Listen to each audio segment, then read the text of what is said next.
Hey, welcome everyone. We are back with Conversations for a Critical Faith, our conversation after the sermon. And last time I told you I wasn't sure if we'd get this one done because I go on renewal leave very shortly, but we managed to figure out a time to do this interview. So thanks, Nancy, for helping with that.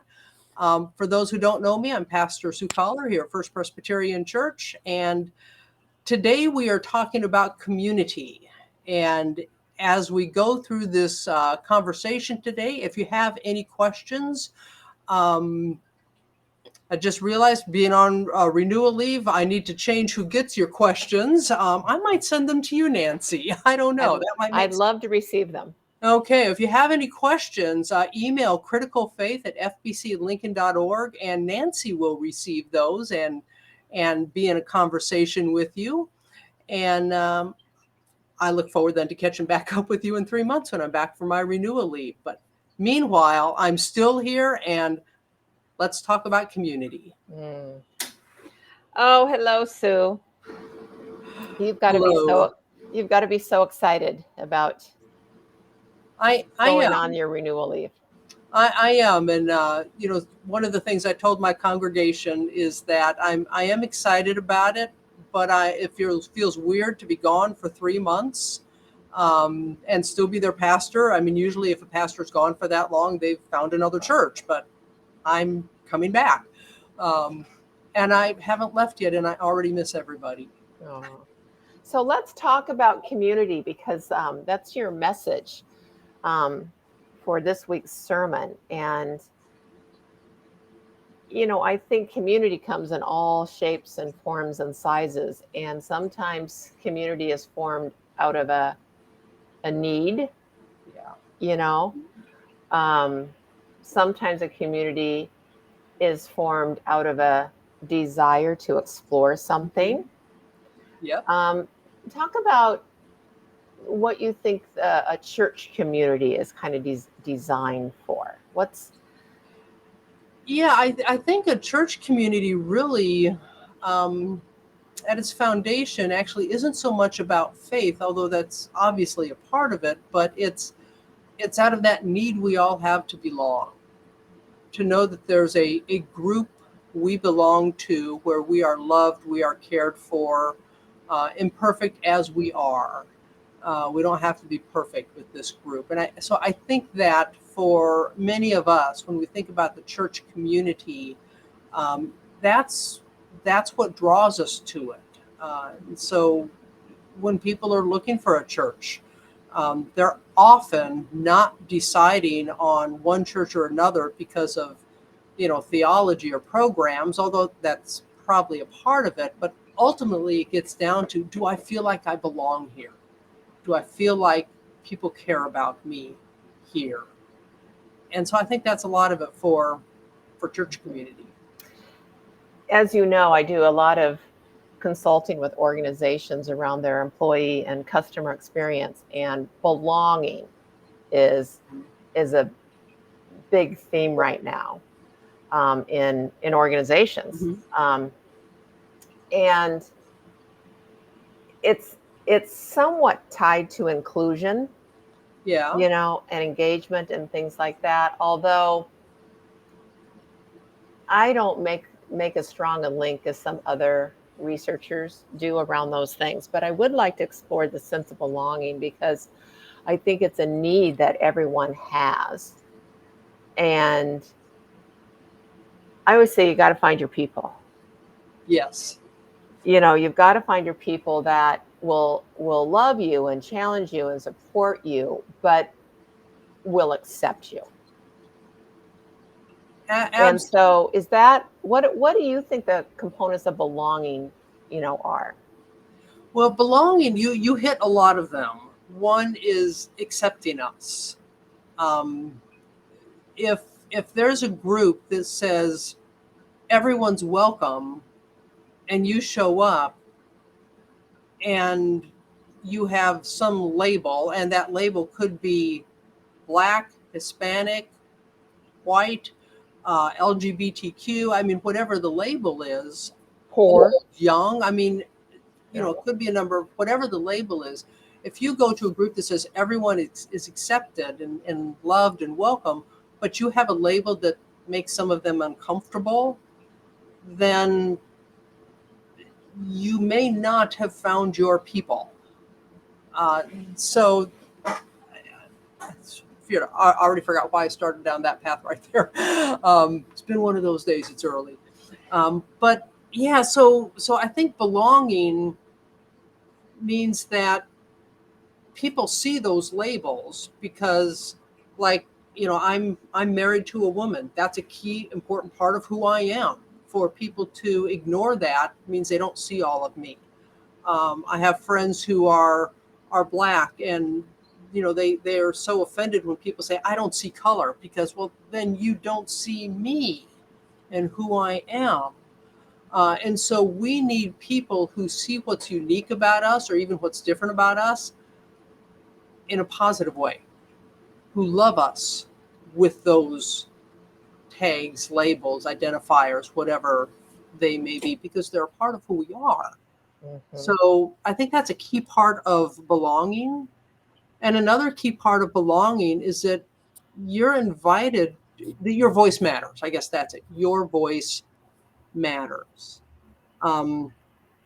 So a big issue in the Presbyterian Church a number of years ago was um, homosexuality. I mean, honestly, it still is for some congregations, but as a denomination, we're in a good place.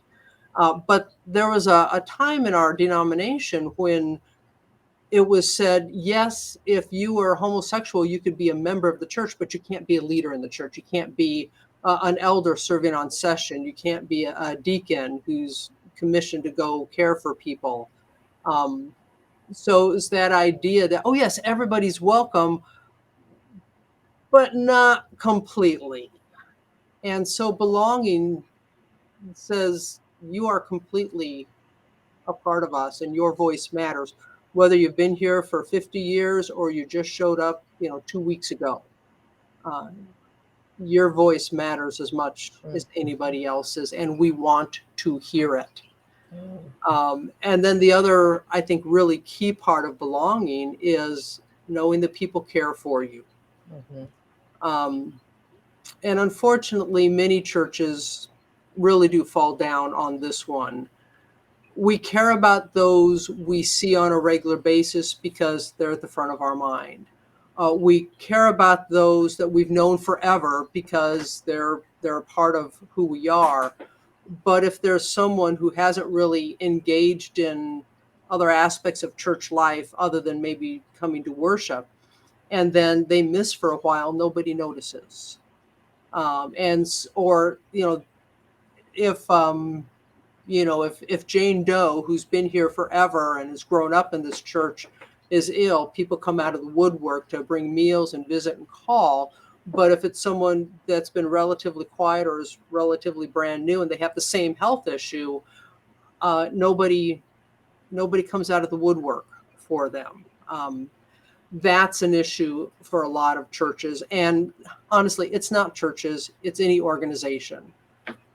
Those we know and have relationships with, we naturally care about and do stuff. But those that are new to us,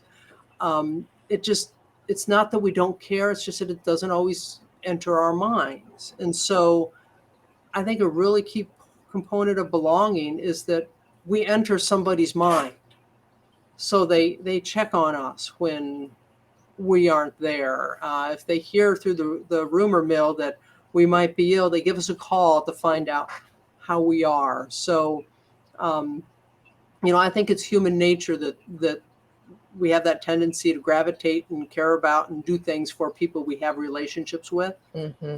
But if a key component of belonging to a community says that I may not know you well, but I care about you just as much, and I'm going to call and I'm going to show up and follow up. So I think those are some of the key pieces.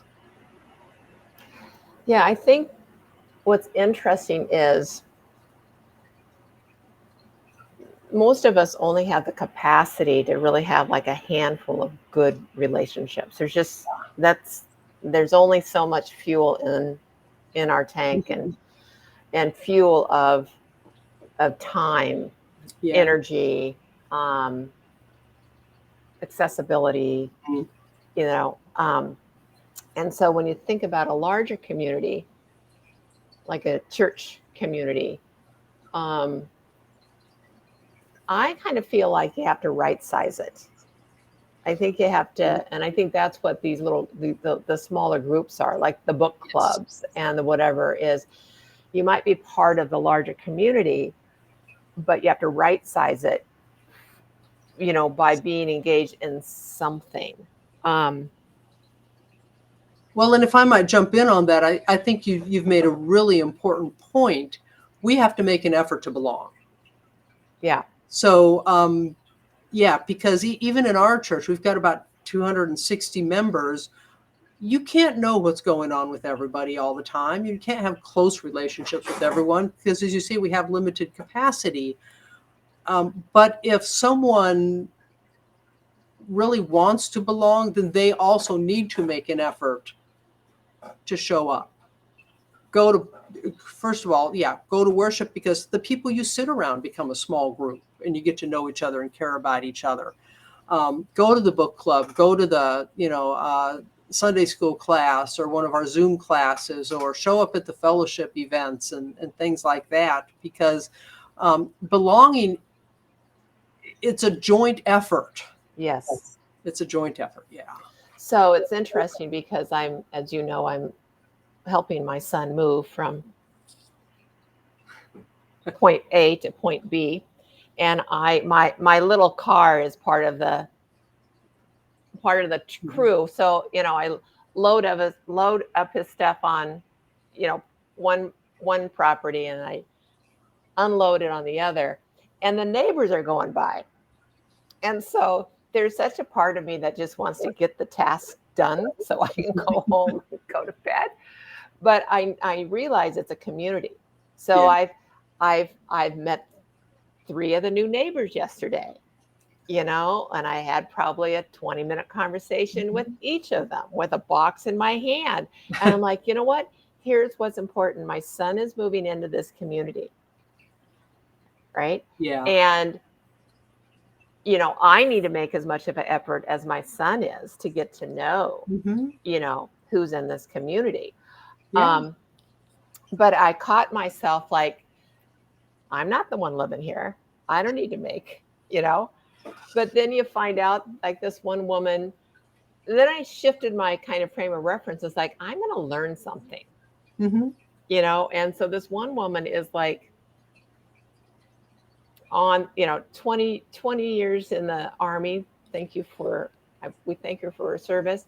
Her daughter's now like a submarine, blah, blah, blah, specialist, nuclear arms. Wow. She's going to be one of 5 people that get to go on a submarine mission with her daughter. Wow. Who even knew that was possible?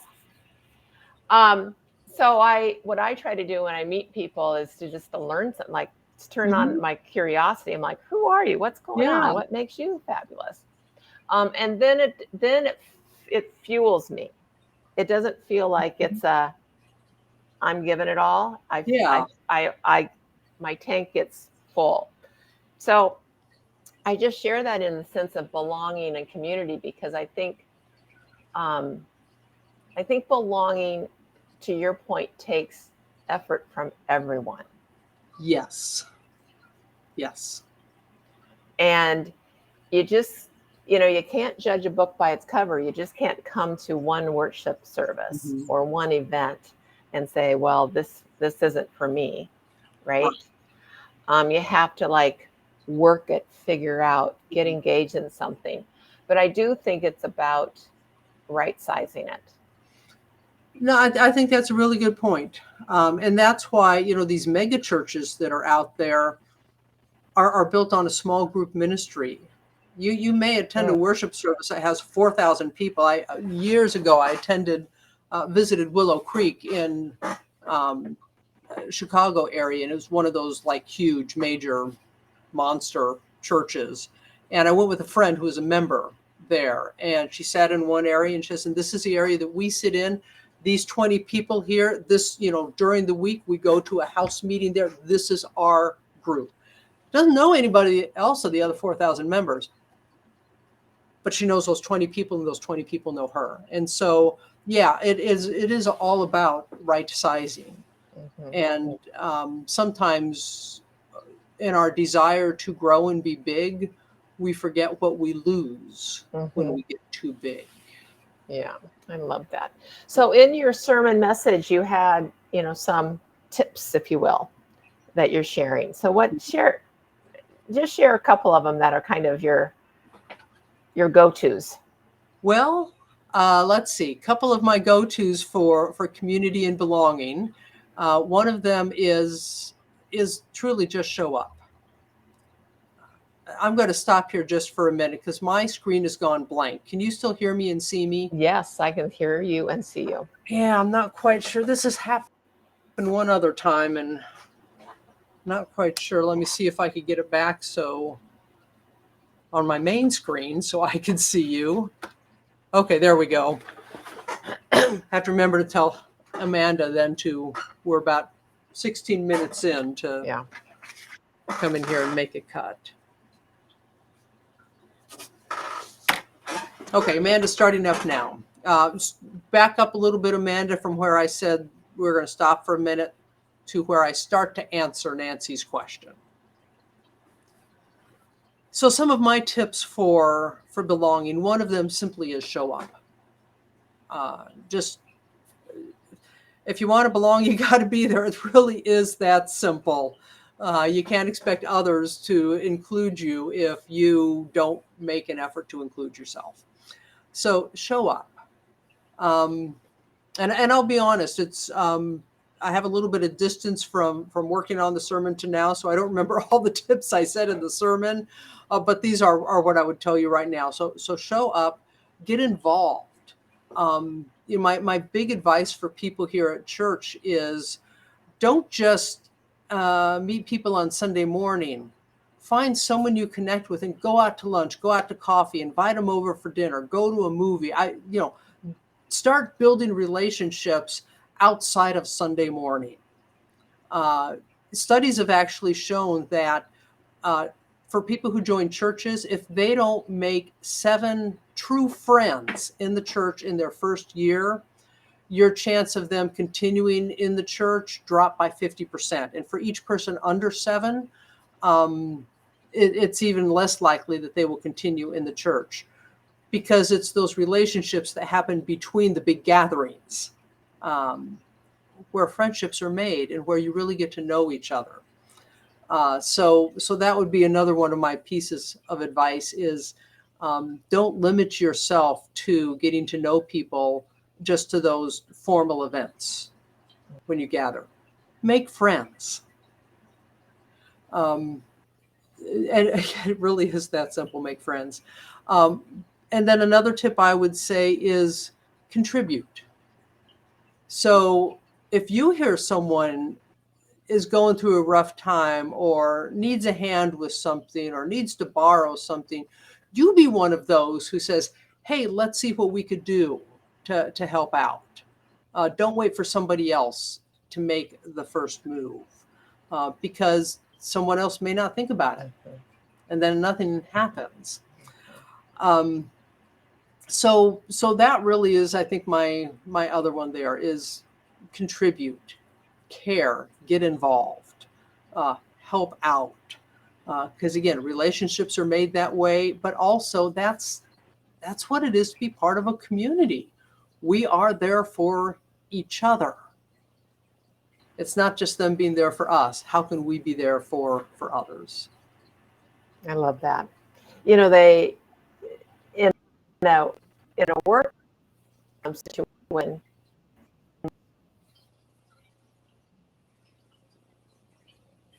somebody have a best friend at work. And don't have a best friend at work, you're probably not going to stay there very long.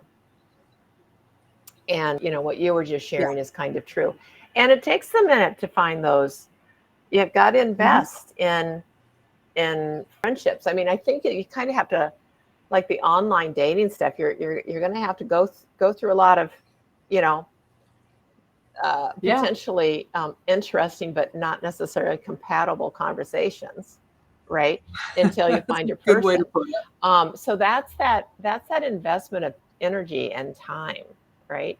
And then I think, Hmm. you know, over our last few conversations, it's about, kindness and acceptance and loving. That's the message, right, of Jesus. So it's like, um,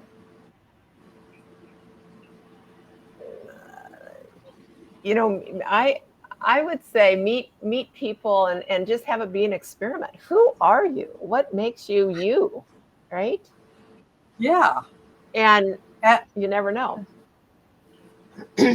well, and one of the things I've done when people visit the church is I reach out to them and say, hey, do you want to get together for coffee? Lovely. Yeah.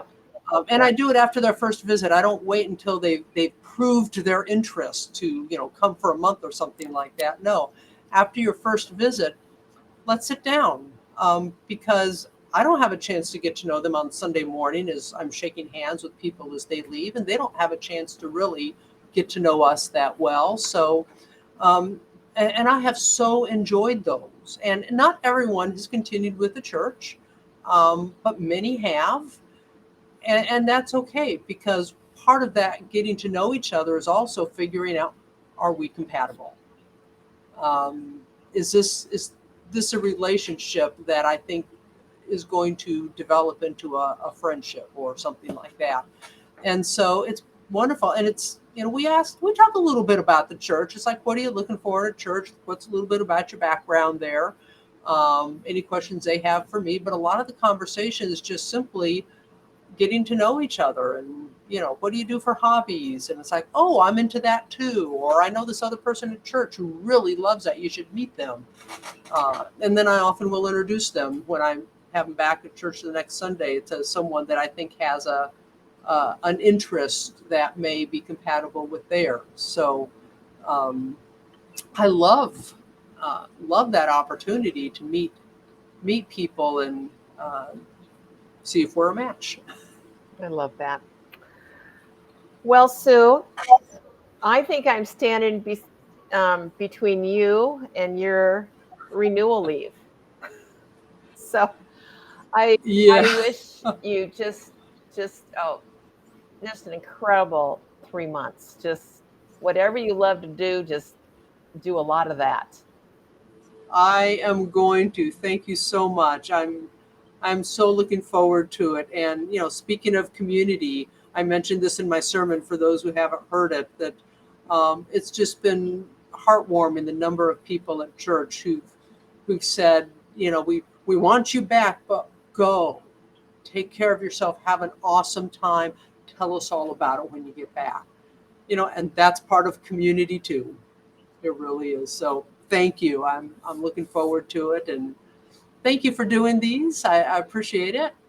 Everybody, Nancy's going to continue doing these conversations for Critical Faith after the sermon. Even while I'm gone, we have all of our guest preachers lined up to do this as well, and I think they're all looking forward to it. So you'll get to hear some different voices and different kinds of conversations, and I think that's going to be wonderful. So uh, keep coming back. Check out the podcast. Subscribe if you haven't.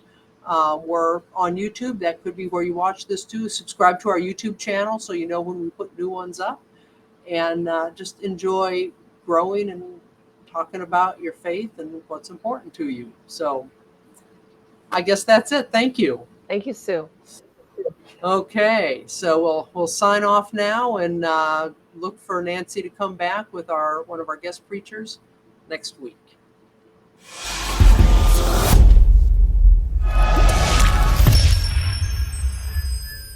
Thanks for joining us at First Presbyterian Church, where faith is nurtured, curiosity encouraged, diversity welcomed, and all are loved.